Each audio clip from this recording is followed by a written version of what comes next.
What's up guys, welcome back. Today we're going to look at the Nullaeus Nemesis fight on Protection Paladin. This is my first proper guide for a tank spec on this fight, although I do recount my experience getting Fabled Vanquisher on my Guardian Druid that first Tuesday. You can check out that video, Destro Warlock, Fury Warrior, all linked in the description below. And before we get going on this video, please make sure to sub to the channel to stay in the loop for future guides. In general, I'd recommend 250 item level for the fight. You'd be comfortably getting through the ads if you saved cooldowns, and you could definitely survive every Implosive Strike with just Shield of the Righteous and a Consecrate. This is my talent build for the fight. You can find the import code linked in the description below. It's got about everything covered that you might want. Do make sure to eat Valyr's Feast, that's 5% strength, and you can even have your own well-fed buff on top of it. And as far as the curios for Valyra, I recommend Mantle of Stars for like every spec doing this fight. It's like a pseudo cheat death, and when it procs, it'll debuff any surrounding enemies for increased damage taken, which is handy. And then you really have two options for the utility curio.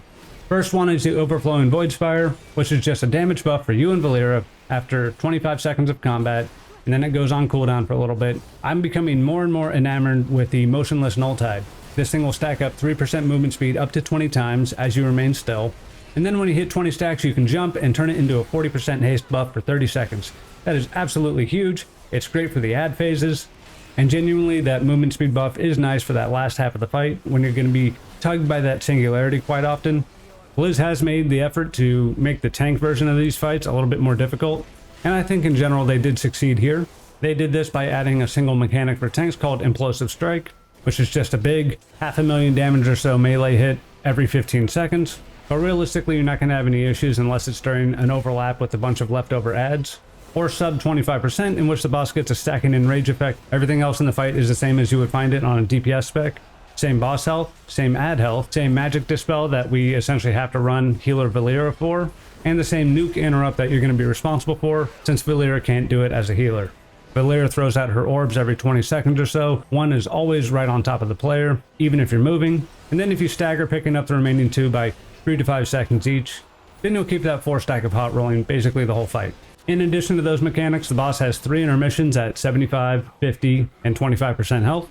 At 75%, we get 2 Ravager ads that will jump around, and they'll also apply a bleed effect to either you or Valyra. But as a tank, you're going to be doing significantly less damage to them than, say, a DPS spec would. And given that the intermissions only last 30 seconds, you're likely going to be fighting at least 1 ad when the boss comes back. In that same first intermission, we also get the addition of a Floor Painter effect. It's not immediately lethal, especially for tanks. The 50% intermission is going to spawn 8 spitting ticks on the left-hand side of the room. One of the annoying parts of this is that they spawn in like 1 second apart, and there's 8 of them. So you're waiting a handful of seconds before you can send, Divine Toll and all of your damage on them. And during that, it's super likely that the Floor Painter is going to cover that left side of the room. The spitting ticks will apply a dot to the player that can't be dispelled. It can only be removed via bubble. It's more or less applied 1 tick at a time. So if you can disrupt 2 of them in a row with, say, Hammer of Justice and then Blinding Light near the end of their casts, that's probably an okay way to drop those stacks. You can also bubble off those stacks, and you could Spell Ward to prevent new application of stacks, but typically Spell Ward doesn't actually drop your stack count. My spec doesn't have Spell Ward. I just use Bubble here if I want it, and it will be up for that last 25% when I need it for a tank buster. And otherwise, be prepared to use Ardent Defender and maybe 1 Guardian before you actually bubble the stacks off, because sometimes those bugs don't die as fast as you want them to, especially if you're at, a little bit lower of an item level. In that 50% intermission, we also get the addition of a mobile singularity that will just pull the player towards it, and that's more severe the closer you are to it. The singularity will just pong its way around the room pretty slowly. For the final intermission at 25%, the boss will summon a caster type ad that will spam Shadow Bolts and Shadow Crashes at you. Paladin's pretty well equipped to just let this ad stay alive. And in that final phase, the boss also hits you with a curse, reducing your movement speed by 30%. You just Hand of Freedom that off. So you will want to make sure you have a plan for that last 25% for all of the Implosive Strikes. Remember, that comes out every 15 seconds. And in that final phase, the boss gets an Enrage buff every 20 seconds. So depending on where in his ability sequence you push them to 25%, he's going to get 1 or 2 Implosive Strikes on you that are not buffed by any additional Enrage. It's super likely just to be one of them, unless he hits you with one like 3 seconds after coming back. So I would generally recommend taking that first Implosive Strike with no additional cooldown. You're going to have some coverage anyway through Sentinel, Divine Soul, Hammer of Light, and likely 2 hammers at that since you're holding on to your cooldowns up to this point. If you find yourself running out of time, you could just take that very first one, which is guaranteed not to be enraged, and then when that second one's coming up, you could then send Bloodlust, Drums, Sentinel, Divine Toll, Hammers of Light, right? And then start your cooldown sequence at that point. And I'll just tell you the cooldown order that I followed. And all of these Implosive Strikes are assuming you're in Consecrate with Shield of the Righteous up. Boss comes out, I Bloodlust, Potion, Sentinel, Divine Toll, double Hammer of Light, and I take that first Implosive Strike. It does no damage. Boss then gets enraged right before he hits me with the second one. Second Implosive Strike, I take proccing Mantle of Stars and my passive Guardian proc. For the third hit, Ardent Defender. I would use this before your first charge of Guardian because you'll get a second Ardent Defender in this cycle, and you wouldn't get like a charge back of Guardian of Ancient Kings. Otherwise, you would probably want to put that on cooldown first. Fourth hit, my first charge of Guardian. For that fifth one, I hold on to Sentinel, Divine Toll, and Hammer of Light for about 10 seconds, and I send it all during that wind up for Implosive Strike. I top myself off with the Word of Glory right before it, and I had a little bit of an Absorb Shield from the cooldowns. I proc my passive Guardian here, but I survived with like 25% health left. For number 6, I used my second charge of Guardian. Number 7, Ardent Defender. I was at about half health, and I definitely procced the cheat death portion of that cooldown. You can see right here the caster ad dies to cleave at about the 7th hit. Number 8, we bought Blessing of Protection. Didn't even have to worry about canceling it. He only got like 1 melee attack off on Valera, and it looks like he would have needed like 6-7 of them to actually put her down. And then number 9, boss is at 2% health. We have Bubble for the very last one. And of course we're using the class talent that allows us to bubble with Forbearance on. And then I was able to clean him up about 10 seconds before that final one would have come in.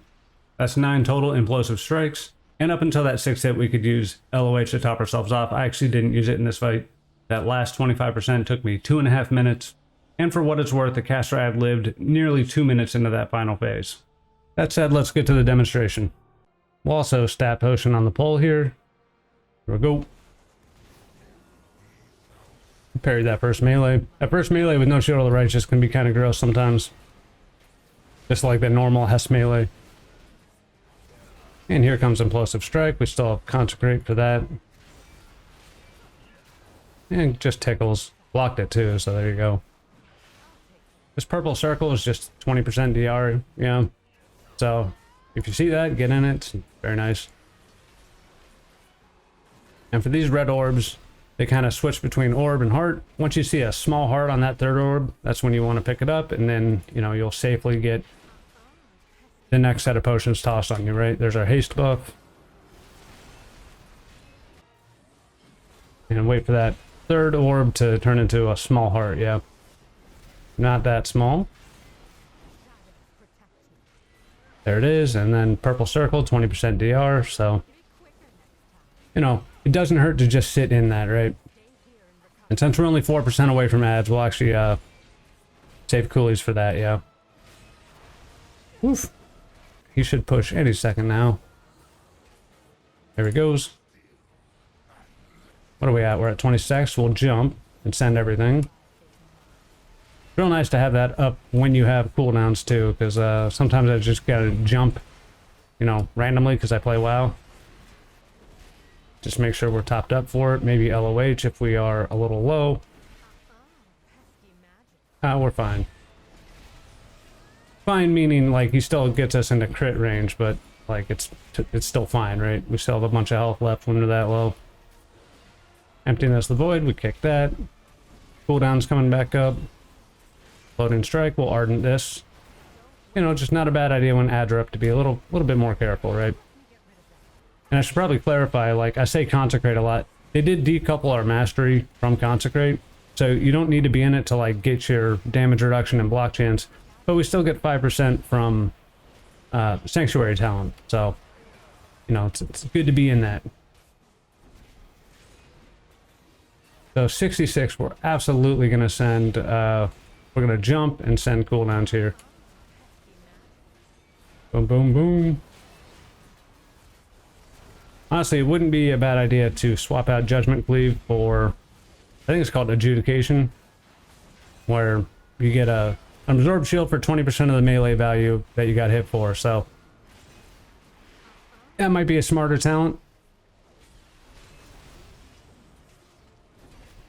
But Judgment Cleave is very nice for that intermission wave at 50%, those 8 ticks, right? And see, we're a fast boy, right? Like, very nice to have that. Especially a little bit later on. Like starting in this intermission where we get the singularity yanking at us. We'll top off here. There you go. And see, we're 100% going to get the painter on us. That's just life, yeah. So we're going to jump and send everything. Kaboom, kaboom, more kaboom. And just do a bunch of damage. We actually only have 2 stacks on us already. Man, man, when you can get that haste buff with your cooldowns and you're not just randomly jumping around like an idiot like I like to do, it is a world of difference. I think Motionless Nulltide is my new MVP curio for this fight. Like, I almost never beat this intermission, right? And there's our Mantle of Stars, right? Boss is coming back and he's going to immediately... Not immediately, he's going to Implosive Strike me next, though. So we're just going to Ardent this one. Because we're a little dicey. Got 1 dot on us. 48% we send cooldowns. That's fine. We kick that. And we do some Blasty Towns. Double Hammer. One thing that's nice about, you know, holding your cooldowns for stuff is that you do get that second Lights Hammer up with your cooldowns. We're fine. I think we parried that. And then maybe he meleeed like immediately. Or maybe we just blocked it and took 0 damage. Pick up that one. We kick that. Also, if you can kick a little bit later than I've been doing, that'd be nice. We'll send coolies here. Another hammer. Just because, you know, when he's casting, he's not doing anything else. It's a good way to shove some damage off the table. Just gonna hold on to damage though, because we want to have everything up for when the boss comes back. That's fine. That's fine. Everything's fine. And even that movement speed from the Nulltide, right, just really helps with that singularity. Are you going anytime soon? I know you got like 1% left. You might cancel it. Did not cancel it. That's fine. Maybe I picked that up early. Feels like that Nulltide's always in the middle of the room when I start this phase. We are not jumping, not jumping, not jumping. We'll kick that one. And near the end of this intermission, we're going to make sure we don't kick. Boss is coming up. And boss is going to hit us with that Devour and then Implosive. But he's not buffed yet, right? We're going to send everything. We're going to jump. We'll be good on this one because it's not buffed. And we actually have 2 hammers on it, right? Like, just endless absorb shields. And we're just letting that add free cast. Like, I'm not worried about him at all. Kick this guy at the end. Here's the next hit. Devouring Essence first. Maybe I get this. I come back with a kick. See, he's big now, right? He just grew big. We're gonna Ardent this one. And then maybe we have Sentinel ready for the following one. Okay, we'll Guardian this one, then we'll Sentinel the next one, right? That is holding on our cooldowns a little bit, but you know, this buys us another 15 seconds should we need it, right? So we'll send Sentinel, all that stuff. It's, you know, it's not like a, certainly not a Guardian of Ancient Kings tier cooldown, but it'll heal you, it'll give you an absorb shield. Sentinel itself gives you a little bit of health. And pushes all of our cooldowns back like 1 more time, right? There's Guardian. Guardian's pretty strong. Ardent's got to be a pretty big overkill to not work. We'll just rely on it. Oh, yeah, we've got a Freedom off the Curse. There's Ardent. Pretty sure that was the cheat. We're going to bop this next one. Devour first? Nope, we bop. And then we have Sentinel coming up, right? But we'll have Bubble for the next one. And, you know, thank God for our class talent. Oh, there's a haste buff. Oh, forgot about the haste buff, right? Implosive Strike, there's our Bubble. And through that class talent, right, we can Bubble while we're forbearance, yeah.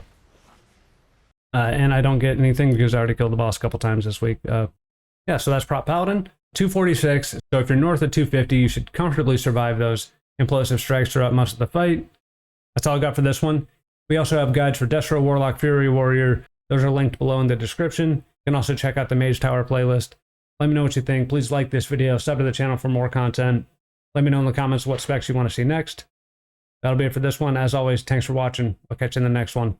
Peace.